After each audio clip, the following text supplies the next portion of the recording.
Olá, meu amigo! Bem-vindo aqui às nossas aulas no SER sobre contabilidade geral.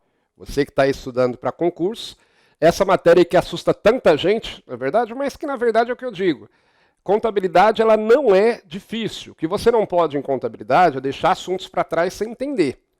Eu falo mais ou menos que em matemática, só que é mais fácil que matemática, deixar claro, tá?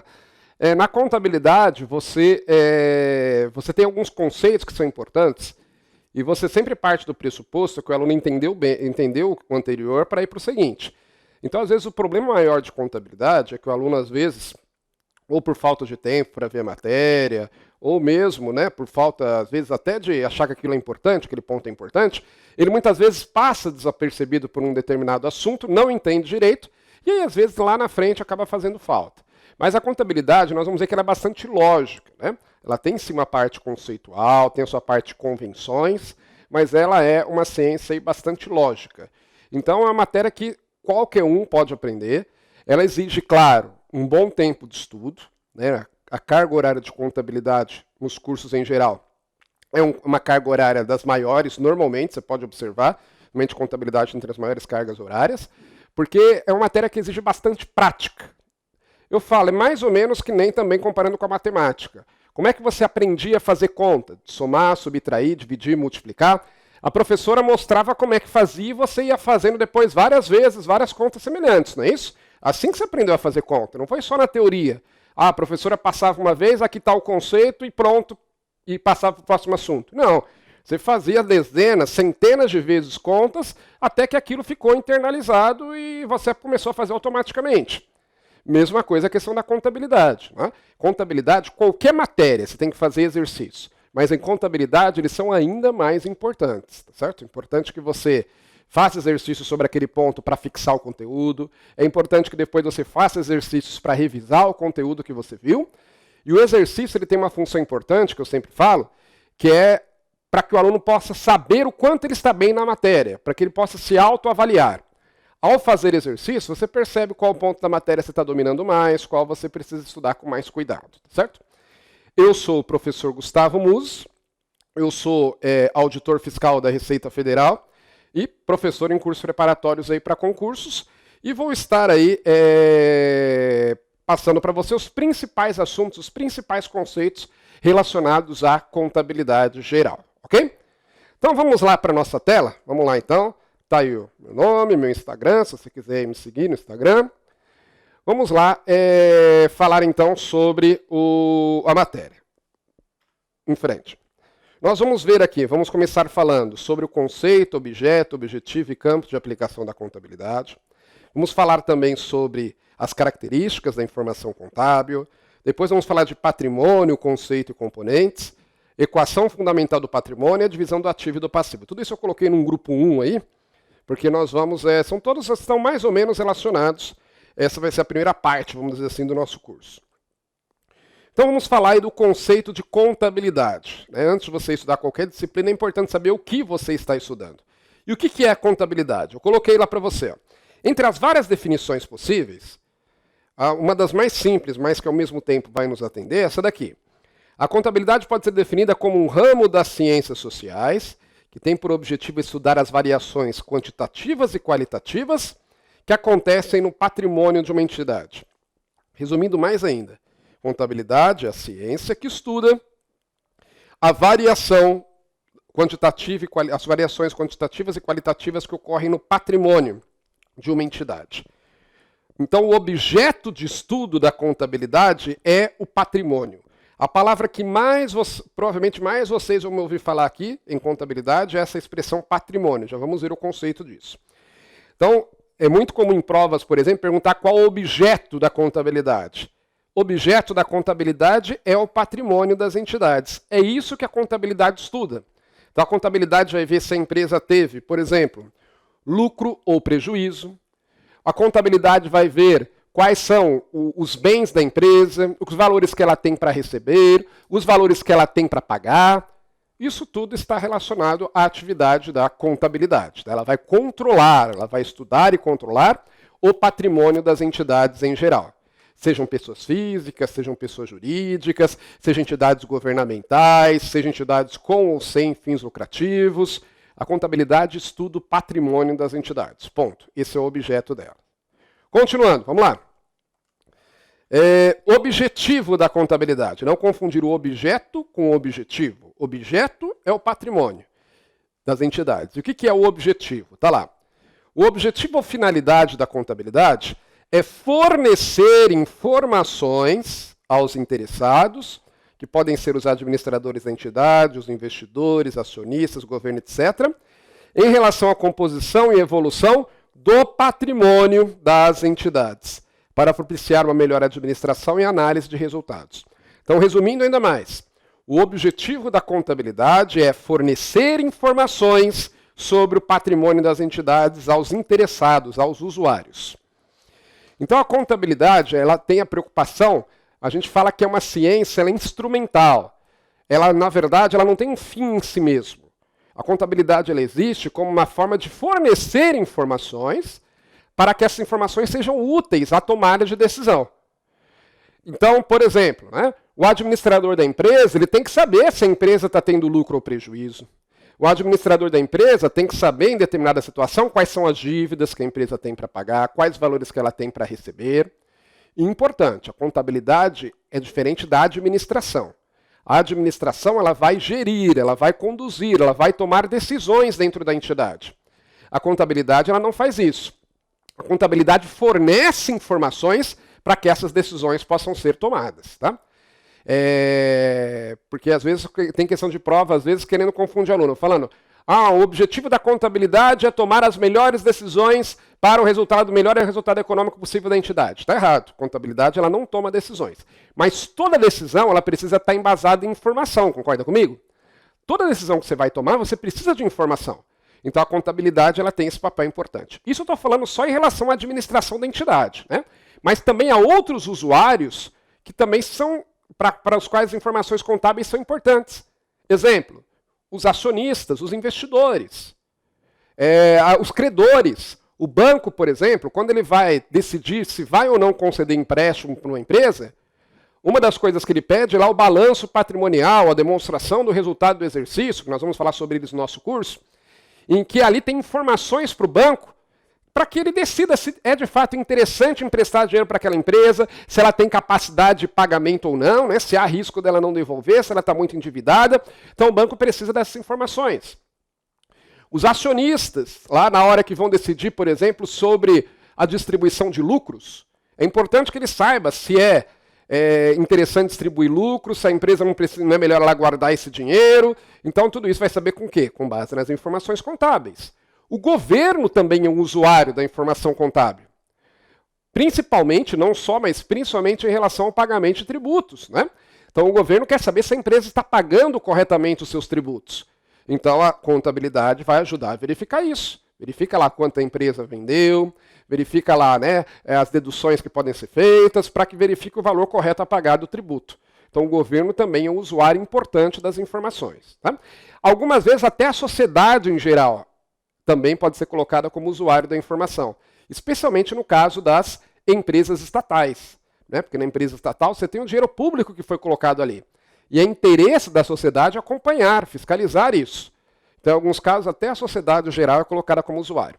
Então, o que você tem que guardar é que o objetivo ou finalidade da contabilidade é fornecer informações para que pessoas possam tomar as decisões adequadas, seja da administração, da sociedade, sejam terceiros, mas que tenham interesse na informação contábil. Ok? Então, objeto patrimônio, objetivo fornecer informações sobre o patrimônio. Campo de aplicação da contabilidade. Está lá na sua tela. Campo de aplicação da contabilidade. O que é o campo de aplicação? Em que área eu posso aplicar a contabilidade? Quem pode se utilizar da contabilidade? E aí a gente coloca que o campo de aplicação da contabilidade ele é o mais amplo possível. Por quê? Porque ele alcança todas as entidades que possuam patrimônio. Sejam pessoas físicas ou pessoas jurídicas. É claro, normalmente quem usa mais a contabilidade são as pessoas jurídicas, né? Até porque muitas vezes a lei exige que seja feito o registro contábil e por aí vai. Mas até mesmo pessoas físicas também podem se utilizar da contabilidade. Eu sempre digo, contabilidade você sempre faz.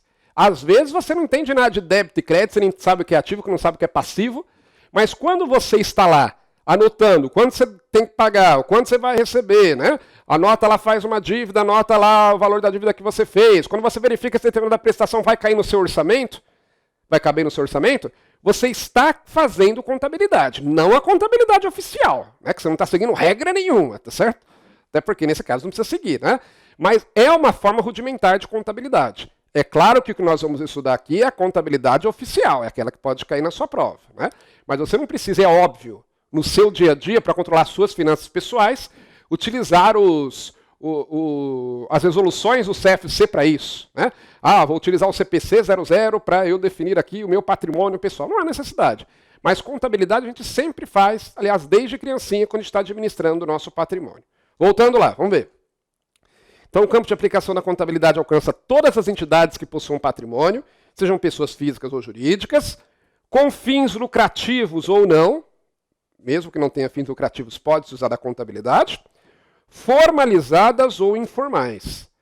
Até mesmo as entidades que juridicamente não existem, porque, por exemplo, não estão registradas, as entidades informais, elas podem se utilizar da contabilidade, tá certo? Não precisa ser juridicamente existente, não precisa ter uma existência perante o direito para poder utilizar a contabilidade. Exemplo, você está estudando aí para concursos, sei lá, você resolve entrar num grupo aí, vocês estão estudando para concursos juntos.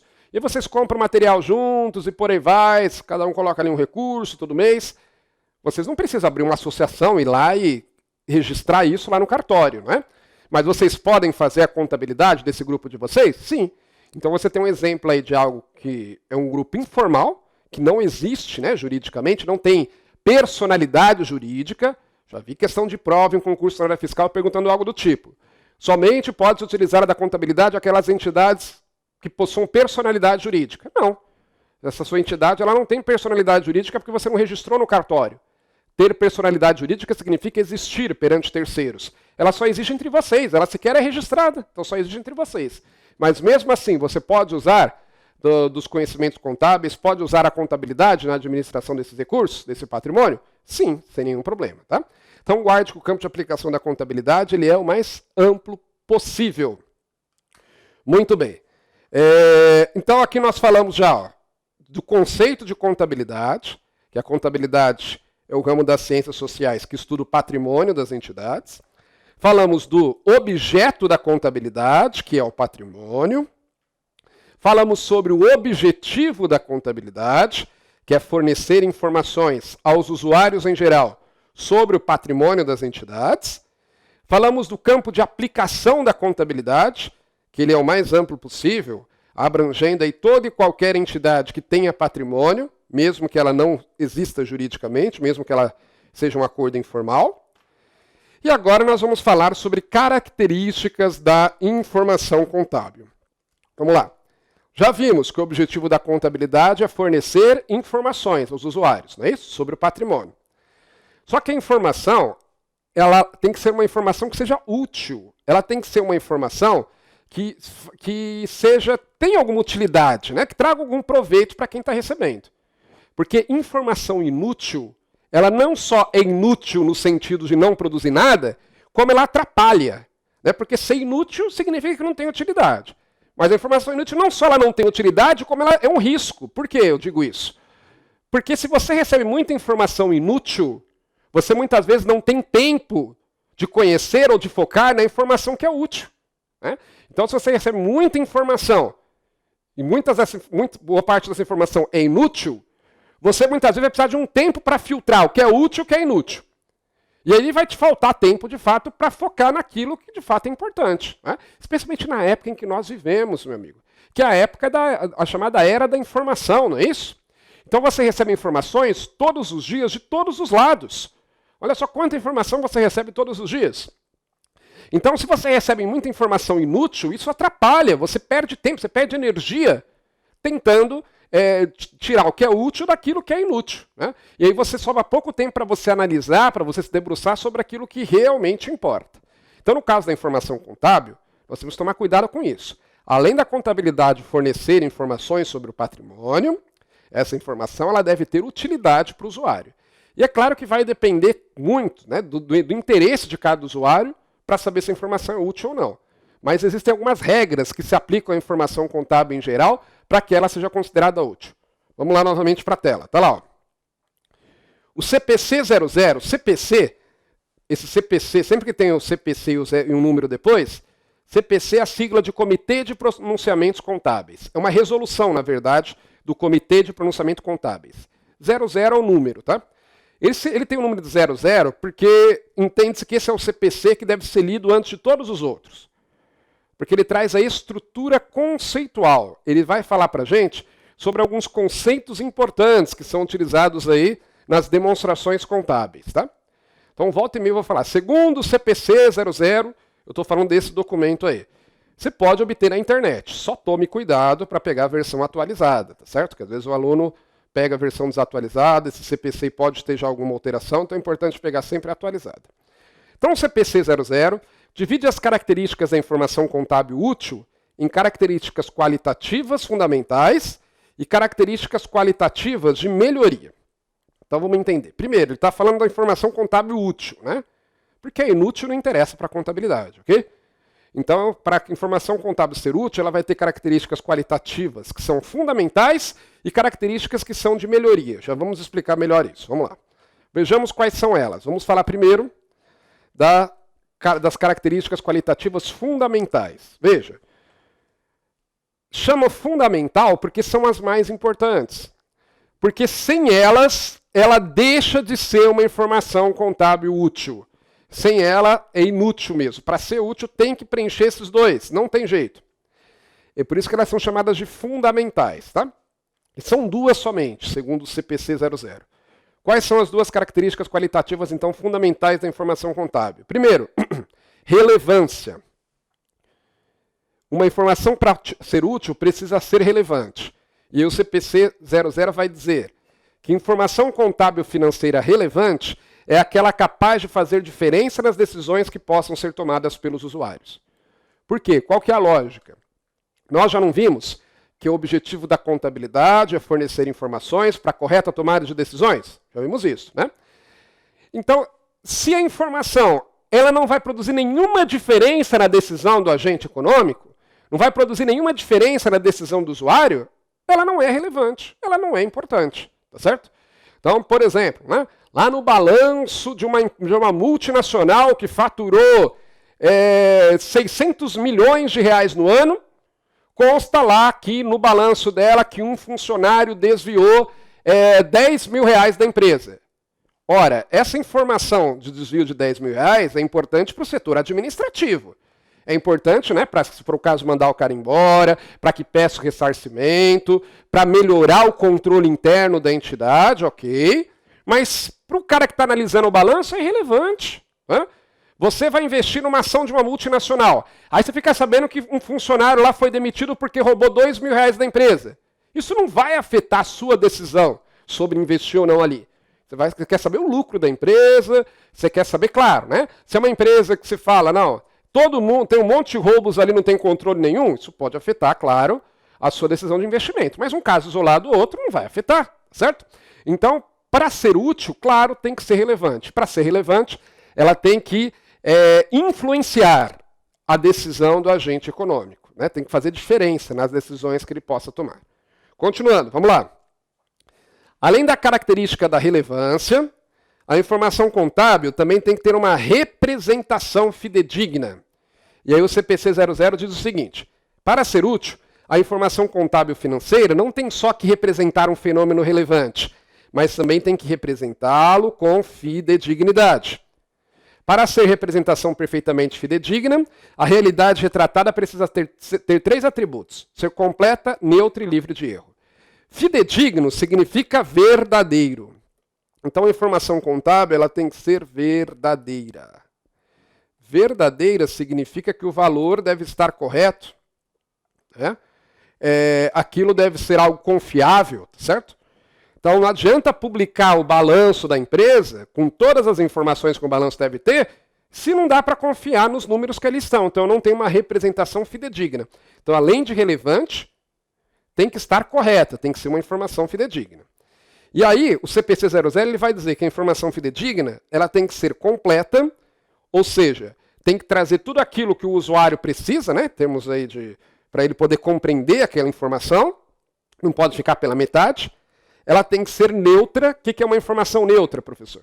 É aquela informação que não tem uma parcialidade, em que há uma imparcialidade na sua divulgação.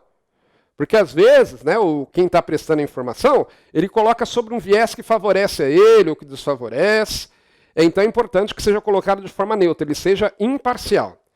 E livre de erro. Né? Ela tem que ser algo que você de fato possa confiar, que não tenha erro aí substancial.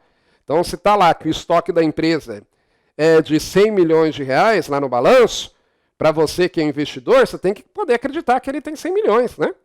Ah, não, na verdade, ao invés de 100 milhões, tem 99 milhões 990. Ok, nesse caso aí não tem problema, né? Mas se ao invés de 100 milhões tem só 20 milhões, aí realmente aí você tem um erro aí que é substancial, tá certo? Então, recapitulando, para a informação ser útil, duas características são essenciais, por isso são chamadas de fundamentais. Relevância, tem que ser importante para o agente que está recebendo, isso possa influenciar a decisão dele. E segundo, tem que ter uma representação fidedigna. E para ter representação fidedigna, a informação precisa ser completa, não pode ser dada pela metade, todos os seus elementos devem estar ali. Tem que ser neutra, ou seja, tem que ser livre aí, né, de opiniões pessoais, sem subjetivismos. E ela tem que ser livre de erro. Tem que ser uma informação que ela possa ser de fato confiável. Ok? Voltando, essas são as características fundamentais, qualitativas fundamentais da informação contábil. Além disso, nós temos as características de melhoria da informação contábil, que aí nós vamos ver que são em número de 4.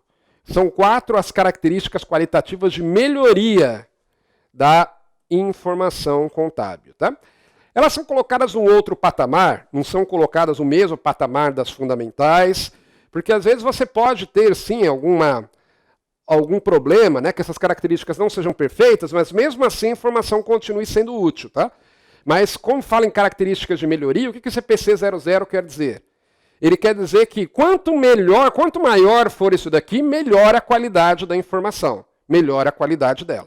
Se não tiver essas duas primeiras, que são as fundamentais, esquece. Pode jogar a informação fora, nem precisa apresentar. Essas outras 4, elas vão refinar, elas vão melhorar a qualidade da informação que já é útil, porque já tem essas duas características ali. Tá? Então aí ela vai ser melhorada, se ela possuir o quê? Primeiro, comparabilidade. O atributo da comparabilidade, ele permite que os usuários da informação identifiquem e compreendam similaridades dos itens e diferença entre eles. É importante que a informação contábil ela seja comparável, por exemplo, com informações do período anterior. Né? Então você tem lá, a empresa ela divulga o seu balanço todo ano, e é importante que ela siga mais ou menos a mesma lógica de um ano para o outro, para que eu possa comparar a cada ano aquela conta de um ano com o outro e ter de fato uma comparação verdadeira.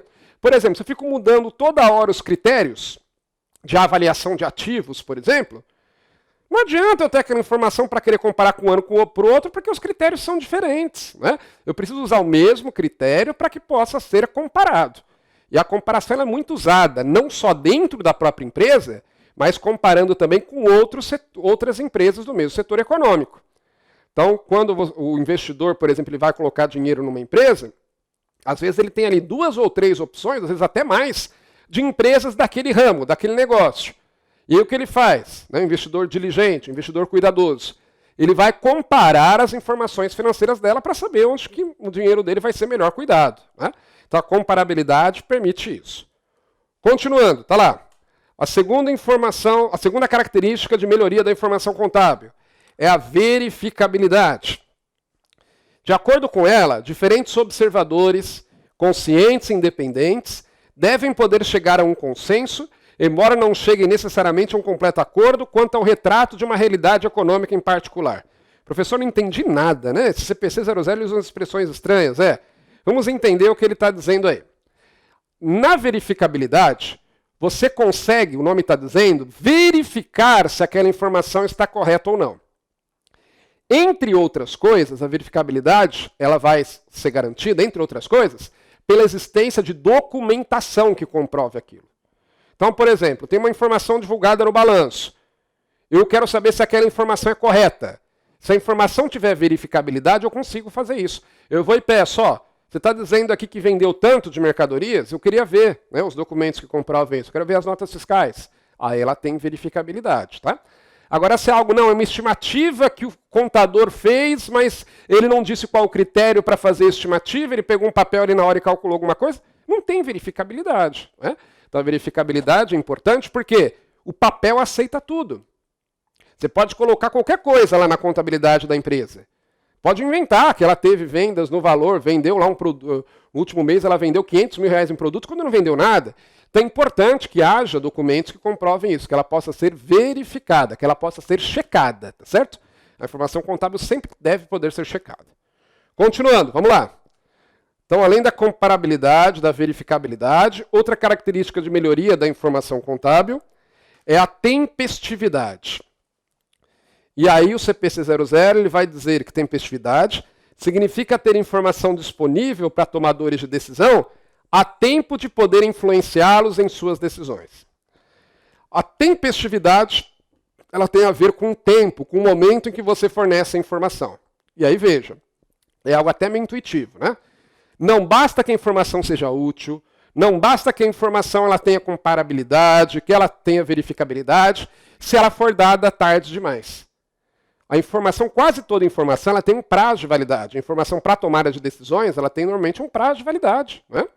Não adianta eu chegar com a informação depois que a decisão já foi tomada, ou eu tenho que postergar demais a decisão e aí eu já perdi o timing, especialmente no mundo dos negócios, né? Por exemplo, uma empresa, ela está oferecendo, os donos da empresa querem vendê-la. E aí o comprador ele quer ter informações, um dos compradores quer ter informação sobre isso. A informação demora para chegar para ele. Nesse meio tempo, outro vai lá e já comprou, né? Ele perdeu o negócio.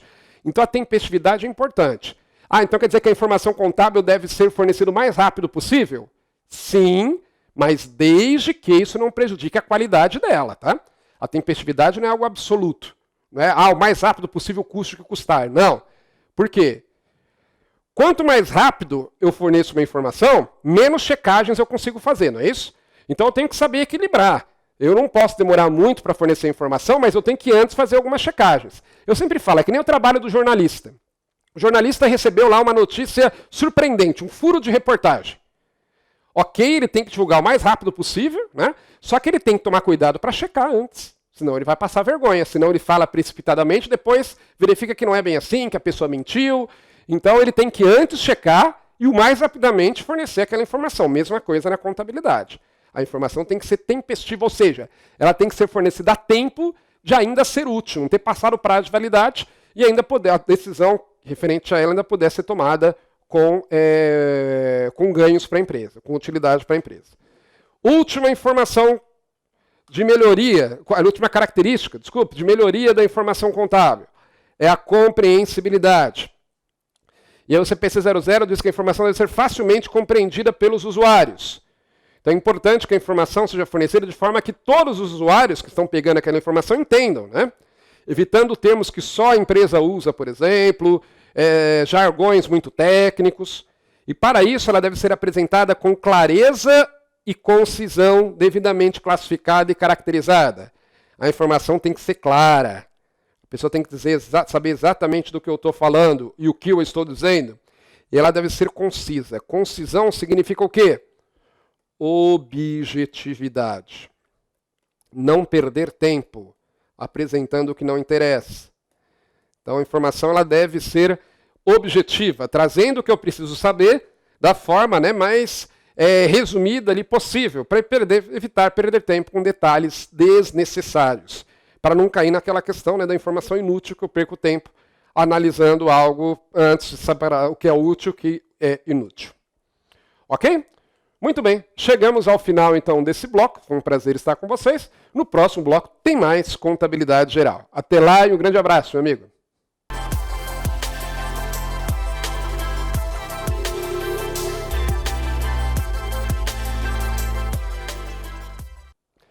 Olá, bem-vindo de volta às nossas aulas de contabilidade aqui no CERS. Eu sou o professor Gustavo Musi e estou apresentando aí o nosso curso de contabilidade geral, né? Uma matéria, como eu já disse para você, é uma matéria que exige aí que o aluno veja com atenção, que o aluno faça bastante exercícios. Não é uma matéria difícil, mas que exige o esforço do aluno para ele estar compreendendo bem. E essa matéria não é importante para concursos fiscais não, né? Ela só é essencial, né? Não há matéria de concurso na área fiscal que não caia contabilidade, tá certo? Então é uma das matérias aí que o aluno tem que ter uma boa noção. Por isso que, inclusive, o CERS aqui se preocupou em dar uma carga horária bem adequada aqui para que nós, professores, pudéssemos falar com calma desses pontos. Continuando, vamos lá. Nós já vimos em aulas anteriores que o objeto da contabilidade é o patrimônio, não é isso? Então, volta e meia eu falo muito sobre patrimônio aqui. Então, o objeto da contabilidade é o patrimônio. Mas o que é o patrimônio, afinal? O conceito contábil de patrimônio é o seguinte: patrimônio é o conjunto de bens, direitos e obrigações de uma entidade. Então, patrimônio ele vai alcançar os bens que uma entidade tem, por exemplo, dinheiro, imóveis, veículos, mercadorias.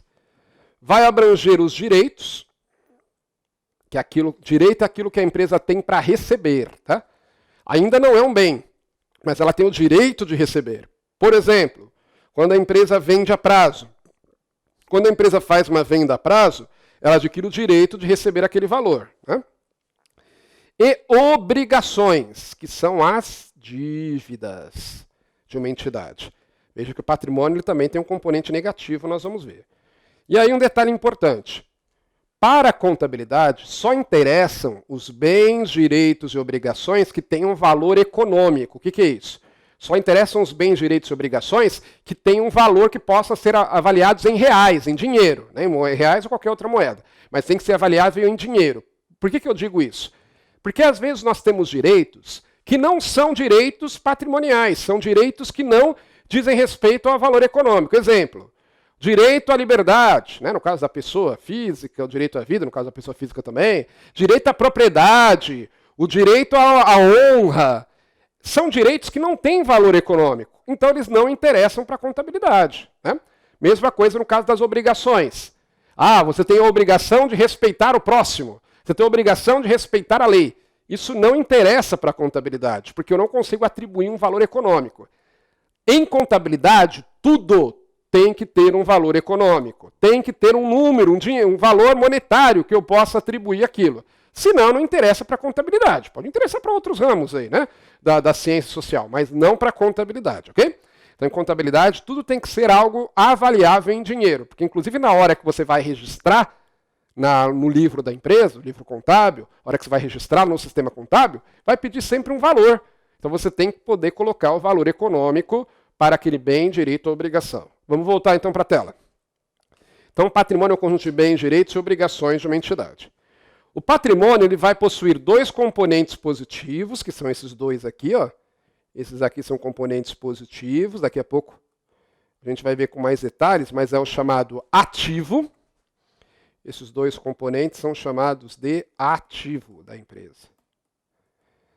E possui um componente negativo, que é aquele que quanto maior, pior para o patrimônio da empresa, que são as obrigações, são as dívidas, que é chamado de passivo.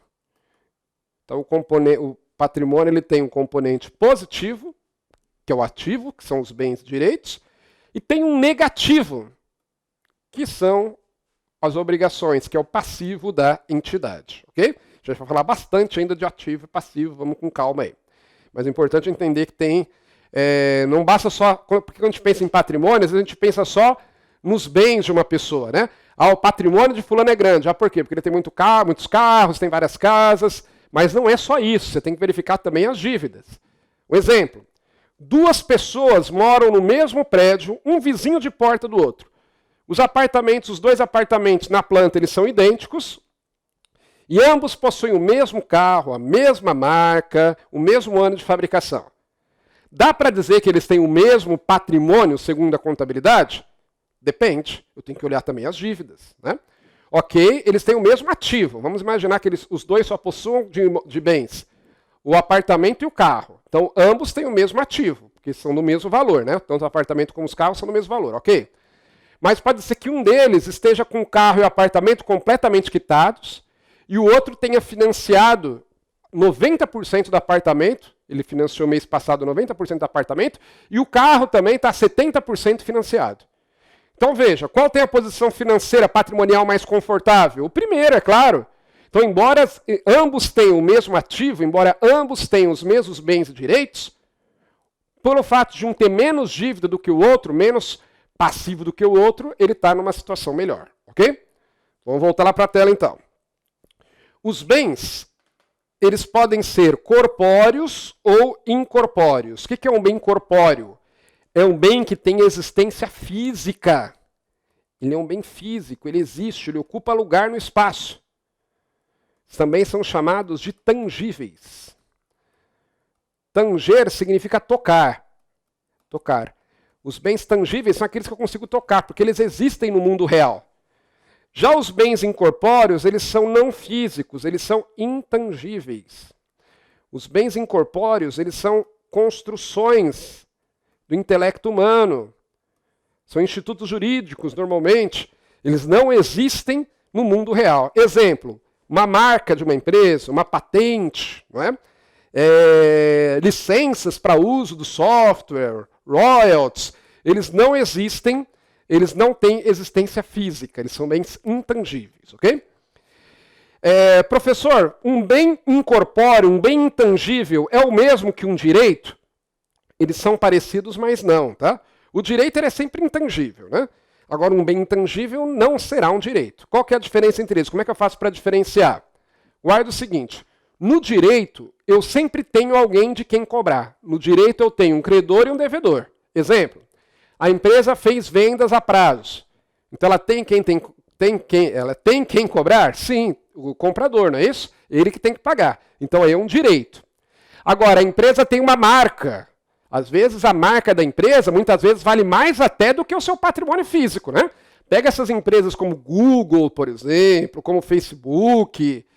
Se você avaliar a marca, às vezes ela vale mais do que todo o patrimônio físico que essas empresas têm.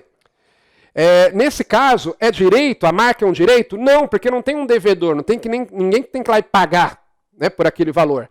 É algo que ela tem, que a empresa possui, mas que não tem existência física, tá?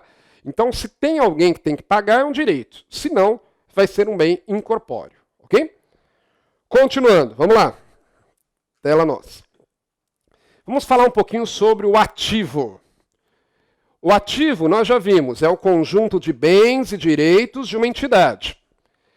É a soma de seus ativos individualmente considerados.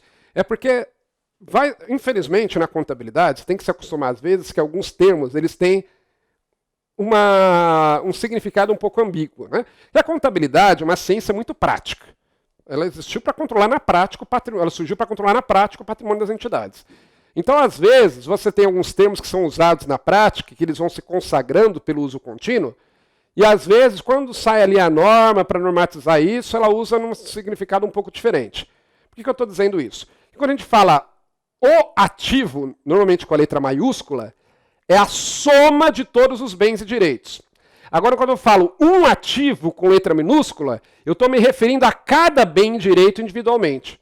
Por exemplo, eu posso dizer que o ativo de uma empresa, com letra maiúscula, o ativo com letra maiúscula, é igual à soma dos ativos com letra minúscula. Então, cada veículo da empresa é um ativo com letra minúscula? É. Cada máquina da empresa é um ativo? Também é. O dinheiro que ela tem no banco é um ativo com letra minúscula? É. E a soma de tudo isso é o ativo com letra maiúscula, ok? Vamos lá. E ele também é chamado de patrimônio bruto ou capital aplicado. São outros nomes que se dá para o ativo. Tá?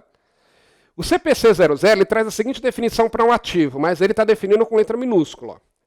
Ativo é um recurso controlado pela entidade, como resultado de eventos passados e do qual se espera que resultem benefícios econômicos para a entidade. Então vamos lá. Ativo é um recurso controlado pela entidade. Então a entidade tem um controle, não necessariamente a propriedade. Ué, professor, a empresa pode colocar na contabilidade dela um ativo que não é dela, como né, na parte lá do ativo, colocar como sendo dela, contabilmente? Sim. Vou dar um exemplo. Quando a empresa está comprando um bem por leasing, a empresa vai lá e faz um leasing para comprar uma máquina nova para produção, por exemplo. No caso do leasing, o leasing financeiro, a empresa, na verdade, está comprando. O bem está com ela utiliza, ela pode fazer o que quiser com o bem. Mas, juridicamente, o bem pertence à empresa que está fazendo o leasing. Tem a arrendadora e a arrendatária. Né? A arrendadora é aquela empresa que está vendendo a máquina. A arrendatária é que está comprando. E como é que funciona o leasing? O leasing, você vai pagando um valor mensal, como se fosse um aluguel, é uma espécie de aluguel, só que no final do contrato você tem a opção de ficar com o bem. Então, por exemplo, faz um leasing de 36 meses da máquina. Então, durante 36 meses, a empresa, a arrendatária, que é o termo que a gente usa, a arrendatária pagou todo mês lá o valor do leasing. E aí, depois dos 36 meses, ela tem a opção de ficar com o bem, normalmente pagando uma diferença. Tá? Então, sei lá, durante os 36 meses, ela pagou 360 mil reais, somando todas as prestações, pela máquina. Ela pagou 360 mil. A máquina vale 500 mil. Então ela pode ir lá e pagar os 140 mil e ficar com a máquina. O leasing é assim. Enquanto ela não exercer a opção de compra, enquanto ela não terminar de pagar o leasing, lá não vencer o contrato, ela não ficar com o bem está em nome da arrendadora. A dona, juridicamente, é outra. Mas, ora, quem na prática é o dono do bem? É quem está utilizando. É o que eu sempre falo. Você gostaria de ser o legítimo proprietário de uma ilha paradisíaca no Caribe, sem nunca poder pisar lá? Ou você preferiria não ser dono da ilha, mas poder ir lá quando quiser, sem pagar nada, poder usufruir de tudo que está ali como se fosse o dono? É claro que você vai preferir a segunda situação, não é isso? Porque você aí está agindo como um dono. Então eu estou dizendo isso porque eu já vi questão de prova perguntando, algo do tipo: para que um ativo seja registrado na contabilidade de uma empresa, é essencial a propriedade do mesmo. Não. Até porque tem situações em que a propriedade está sendo discutida. Por exemplo, a empresa está instalada num terreno, ela funciona ali, os funcionários vão trabalhar todos os dias ali, mas aí começa a ter uma discussão judicial sobre a propriedade do terreno. Ok, essa é uma discussão jurídica que o tribunal vai resolver. Mas contabilmente, ela pode colocar como patrimônio dela? Pode. Porque é ela que tem o controle do bem, ela que consegue ficar com os resultados do bem. O CPC 00, inclusive, ele detalha melhor isso, né? Para quando que se considera que a empresa tem o controle de um bem. Mas se ela tem o controle, se ela utiliza o bem, se ela que obtém os resultados do uso daquele bem, ela vai registrar como um ativo dela. Voltando lá. Então, isso que é ser um recurso controlado pela entidade. Veja que não diz que é um recurso que a entidade tem a propriedade necessariamente, não é isso que está dizendo. Ativo é um recurso controlado pela entidade, como resultado de eventos passados, claro, nem precisava dizer, e do qual se espera que resultem benefícios econômicos para a entidade. Todo ativo ele deve produzir um benefício econômico para a entidade. Mesmo que a empresa não esteja ganhando dinheiro com o ativo, mas se ela puder vendê-lo, aí você tem um benefício econômico para a entidade, tá certo? Então ela vai vender e aí ela obtém o dinheiro. Ok, então podemos dizer que tem um benefício econômico para a entidade. Então guarde isso. Ativo é um recurso controlado pela entidade e do qual se espera que resultem benefícios econômicos para ela no futuro. Ok? Continuando, vamos lá. Os bens podem ser corpóreos ou incorpóreos, já falei isso. Passivo. E aí no caso do passivo do ativo, nós já vimos. Ativo é um conjunto de bens e direitos. Né? E no caso do passivo? Aqui você tem que tomar um outro cuidado. Porque o termo passivo em contabilidade ele pode ser usado em dois sentidos. Professor, como é que eu vou saber na prática se está usando em um ou em outro? Normalmente é muito fácil, é só verificar o contexto. Né? Por exemplo, a língua portuguesa é cheia de palavras que podem ter mais de um significado. Né? Por exemplo, Monteiro Lobato usava o exemplo da palavra cabo. A palavra cabo pode significar um acidente geográfico, né? Aquela situação daquela ponta de terra se destacando para o mar. Cabo pode ser um cargo militar, lá um praça, né? Tem um soldado do exército, tem o praça, o cabo, o sargento. Cabo pode ser um cabo de panela, onde se pega a panela. Cabo pode ser um fio elétrico, cabo de energia elétrica. Né? Cabo pode ser dar cabo de alguma coisa, quer dizer, resolver alguma coisa. Então, olha só, a palavra cabo, quantas coisas ela pode significar. no dia a dia, normalmente você tem poucas dúvidas. Quando a gente diz, olha, o cabo da panela estava quente, você sabe exatamente do que a pessoa está falando. Né? O cabo foi designado para determinada missão. Você sabe exatamente do que está falando pelo contexto. Então, a mesma coisa aqui. Com o tempo, você tira de letra. Tá? Mas vamos lá para a tela. A palavra passivo em contabilidade ela pode ter dois significados. Primeiro, pode ser usado como soma das obrigações da entidade, conforme eu já falei para você. É a soma de todas as dívidas. É a parte negativa do patrimônio. Nesse sentido, também é chamado de passivo exigível ou capital de terceiros. Então, quando falar em passivo exigível ou capital de terceiros, é esse significado do passivo que está falando, que é um significado que a gente fala mais restrito. É um significado aí menos abrangente. Agora, algumas vezes, a palavra passivo pode ser usado num outro sentido, que é a fonte de recursos da entidade, sendo matematicamente calculado como a soma do passivo exigível com o patrimônio líquido. Daqui a pouco a gente vai voltar nisso, que eu vou falar da equação fundamental do patrimônio, a gente vai ver melhor, tá? Mas, às vezes, o ativo, e algumas vezes alguns chamam de ativo total nesse sentido aqui, ele vai ser mais amplo. Ele vai indicar todas as fontes de recursos da entidade. Seja de dívidas que ela fez com o terceiro, que é esse primeiro, seja de valores que os sócios colocaram ou que ela obteve através da sua atividade, que é o chamado patrimônio líquido. Mais à frente a gente vai falar sobre isso. Tá? Então, professor, você pode explicar melhor? Posso, deixa eu só falar da definição do passivo aqui do CPC 00. Quando a gente for falar de equação fundamental, vai ficar mais claro para você. Mas, por enquanto, guarde. Passivo ou pode ser as obrigações da entidade, a soma de todas elas, ou a fonte de recursos, que aí é a soma desse primeiro passivo com o patrimônio líquido. Daqui a pouco a gente vai ver melhor isso. O CPC 00, assim como ele traz um conceito para ativo, ele traz outro para o passivo. Lembra o conceito do ativo? Vimos agora há pouco aí, ó. Deixa eu até dar uma apagada aqui para dar uma despoluída. Ó, o conceito de ativo pelo CPC 00, de ativo, é um recurso controlado pela entidade como resultado de eventos passados e do qual se espera que resulte em benefícios econômicos para a entidade. Ok? E o passivo, vamos ver lá.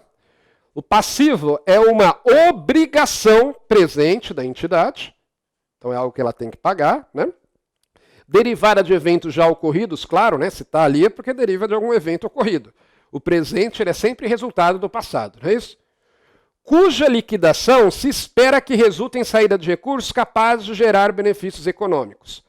Então, a liquidação do passivo ela vai resultar numa saída de recursos, porque o pagamento significa entregar dinheiro, não é isso? Então, liquidar é pagar. O pagamento do passivo ele vai gerar aí uma saída de dinheiro que deve ser capaz de gerar benefícios econômicos. Por quê? A ideia é que uma entidade ela só deve se endividar se aquilo for útil para ela. Né? É o que eu sempre falo. Contrair um empréstimo, por exemplo, é bom ou é ruim? A resposta é depende. Muitas vezes as pessoas respondem, é ruim, né? Ah, estou me endividando. Eu sempre digo, depende. Depende do quê? Claro, depende de quanto você vai pagar da taxa de juros, né? Óbvio. Mas também depende do que você vai fazer com o dinheiro. Por exemplo, uma empresa pode ser um excelente negócio para a empresa pegar um empréstimo. Às vezes ela pega um empréstimo a juros baixos e aquele valor que ela obtém com o empréstimo, ela usa para, sei lá, triplicar a produção dela. Então o que ela ia produzir em 3 anos, ela produz em 1. E com isso ela lucra, ela quintuplica o lucro dela, por exemplo. Né? Então pode ser um excelente negócio pegar um empréstimo. Pode ser um bom negócio você pegar um empréstimo para comprar um imóvel e sair do aluguel. Pode ser um bom negócio para a empresa comprar veículos para poder aumentar suas entregas e lucrar mais, né? E pegar um empréstimo para isso. Agora, claro que é um péssimo negócio eu pegar empréstimo para pagar minhas contas do dia a dia. É ruim, né? Então depende do que eu faço. Então a ideia do passivo é que a empresa, ok, ela está se endividando, ela se endividou em um determinado momento, mas porque ela espera que isso vá produzir resultados econômicos. Ela espera que isso vai trazer um benefício para ela no futuro. Senão, não tem sentido. Né? Senão, é melhor ela não se endividar. Tá certo? Senão, é melhor ela não pegar um empréstimo. Então, essa que é a lógica. Por isso que ele fala isso daí. Vamos voltar lá. Ó. Passivo é uma obrigação presente da entidade, cuja liquidação se espera que resulte em saída de recursos capazes de gerar benefícios econômicos. Por isso que fala assim. Okay? E por fim, nós temos o chamado patrimônio líquido. Então a gente já falou de ativo, já falamos de passivo, agora vamos falar do patrimônio líquido. Também chamado de situação líquida ou passivo não exigível, são dois nomes que também se dá para o patrimônio líquido. Situação líquida ou passivo não exigível. Lembrando que o passivo exigível são as obrigações dela. Esse aqui é o passivo não exigível. É a diferença entre o ativo e o passivo de uma entidade. Isso aqui decorre do conceito de patrimônio que nós vimos lá atrás. Está aqui ainda. Ó. O patrimônio não é... Vou limpar aqui de novo. O patrimônio não é a soma dos bens e direitos subtraído das obrigações? É. Então o patrimônio ele é o ativo menos o passivo. Tá certo? Isso é o que a gente chama de patrimônio líquido. O patrimônio líquido é igual ao ativo menos o passivo. Não confundir com patrimônio bruto. Quando fala patrimônio bruto, está falando do ativo. Tá? Aí eu tiro o passivo para achar o patrimônio líquido. É aquilo que de fato é o patrimônio de uma pessoa. É o que mede a riqueza de uma pessoa. O patrimônio líquido de uma entidade em geral. Né? O patrimônio líquido ele mede a riqueza de uma entidade. Ok? E ele também é chamado de situação líquida ou passivo não exigível. Vai ser a diferença entre o ativo e passivo. E aí, como o patrimônio líquido é igual ao ativo menos o passivo, ele pode acontecer três situações aqui. Ó. Pode acontecer do ativo ser maior do que o passivo. Se o ativo for maior do que o passivo, o PL vai ser maior do que zero, concorda? O PL será positivo. É isso que todo mundo quer ter um patrimônio líquido positivo. As entidades, pessoas físicas, pessoas jurídicas, elas querem ter mais bens e direitos do que dívidas, não é isso? Então essa é a situação que se espera de uma entidade, vamos dizer assim, economicamente saudável, que ela tem um patrimônio líquido positivo. Bom, matematicamente, na prática isso nunca ocorre, porque para ocorrer na prática até os centavos têm que ser iguais. Mas matematicamente o ativo pode ser exatamente igual ao passivo, não é isso? Aí, nesse caso, o patrimônio líquido é igual a zero. Também é chamado de situação líquida nula. Situação líquida nula significa o patrimônio líquido igual a zero. O que significa que o ativo e o passivo de uma empresa são iguais. Eu falo empresa, né, por força do hábito, mas isso vale para qualquer entidade. Então, se eu somar todos os bens e direitos de uma entidade e subtrair as obrigações, isso fica zerado. Então, uma situação líquida zero, patrimônio líquido zero. Na prática nunca ocorre, porque, como eu disse, até nos centavos tem que ser iguais. E uma outra situação que não é desejável, mas pode acontecer, é o patrimônio líquido menor do que zero. Patrimônio líquido negativo. Isso daqui é ruim por quê, meu caro? Porque significa que a empresa tem mais dívidas do que seus bens e direitos. Então, se ela precisasse pagar todas as dívidas hoje, ela não teria como pagar. Porque como é que ela vai pagar a dívida? Com seus bens, o que inclui o dinheiro, né? O dinheiro está dentro dos bens. Com os bens que ela tem e com seus direitos. Se isso é menor do que as dívidas, significa que hoje ela não pode pagar. Ah, quer dizer que ela está falida, professor? Tem que fechar as portas? Não necessariamente. Porque pode ser que a dívida seja de longo prazo, né? Por exemplo, a pessoa tem uma dívida de 300 mil para pagar. A pessoa ganha, sei lá, 6 mil reais por mês. Tem uma dívida de... Vamos melhorar um pouquinho. A pessoa ganha 10 mil reais. Vai. Ganha 10 mil reais por mês e tem uma dívida de 300 mil para pagar. Ah, significa que então que ela não tem como pagar essa dívida? Não, pode ser que tenha. Pode ser que esses 300 mil seja um empréstimo de longo prazo que ela tomou. Né? É um financiamento imobiliário que ela vai pagar em 30 anos, por exemplo. E aí o valor da prestação pode caber dentro da renda dela. Tá? Então, para definir se a empresa está falida ou não, você não olha só se ela tem um patrimônio líquido negativo, mas é se ela vai conseguir cumprir as suas obrigações no prazo.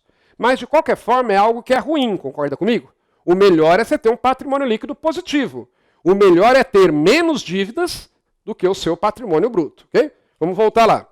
Essa situação de patrimônio líquido menor do que zero também é chamada em contabilidade de passivo, essa última situação, é chamado de passivo a descoberto. Passivo a descoberto. Por que tem esse nome? Porque parte do passivo eu não estou conseguindo cobrir com o patrimônio, né? Então tem lá o passivo da empresa e o ativo só vem até aqui, ó. O ativo só vem até aqui. Então, essa parte aqui está descoberta. É um passivo a descoberto, ok? E é uma situação, como eu disse, que não é confortável, é uma situação aí contabilmente, né, ruim, mas não é uma situação necessariamente desesperadora, tá? Porque pode ser que a entidade, o prazo para pagamento aí, permita essa entidade pagar isso, essas dívidas sem grandes problemas, ok? Então, recapitulando, que a gente já está chegando ao final desse nosso bloco, eu sempre gosto, quando possível, né, de fazer uma recapitulação rápida. Vimos o que é o patrimônio. O patrimônio é o objeto da contabilidade. Ele é definido como o conjunto de bens, direitos e obrigações de alguém, seja uma pessoa física ou uma pessoa jurídica. Ele vai ter dois componentes. Um positivo, que é o ativo, formado pelos bens e direitos, e um negativo, que são as obrigações, que são as dívidas. Esse patrimônio líquido pode ser maior do que zero, menor do que zero, ou pode ser igual a zero. Quando for menor do que zero, é chamado de passivo a descoberto. O ativo, que são os bens e direitos, também é chamado de patrimônio bruto ou capital aplicado. Já o passivo pode ser definido como a soma das obrigações da entidade, que é o termo que normalmente a gente usa, né, o significado que normalmente a gente atribui ao passivo, mas também pode ser a fonte de recursos da entidade, e aí ele vai ser a soma do passivo exigível com o patrimônio líquido. Já vamos explicar o porquê disso. E aí o patrimônio líquido é a diferença entre o ativo e o passivo da entidade. E aí, né, como vimos, ele pode ter três situações. O ideal é que ele seja maior do que zero. Patrimônio líquido é aquele que é o conceito de fato de patrimônio que a contabilidade traz. Ele mede a riqueza. Ele mede a riqueza de uma entidade. O quanto de fato a empresa tem, ou a entidade tem, né, de recursos. Porque pega os bens e direitos e tira aí as dívidas, tira aquilo que ela vai ter que devolver para os seus credores. Ok? Muito bem, chegamos ao final de mais um bloco. Vamos ficando por aqui. Bons estudos e até a próxima!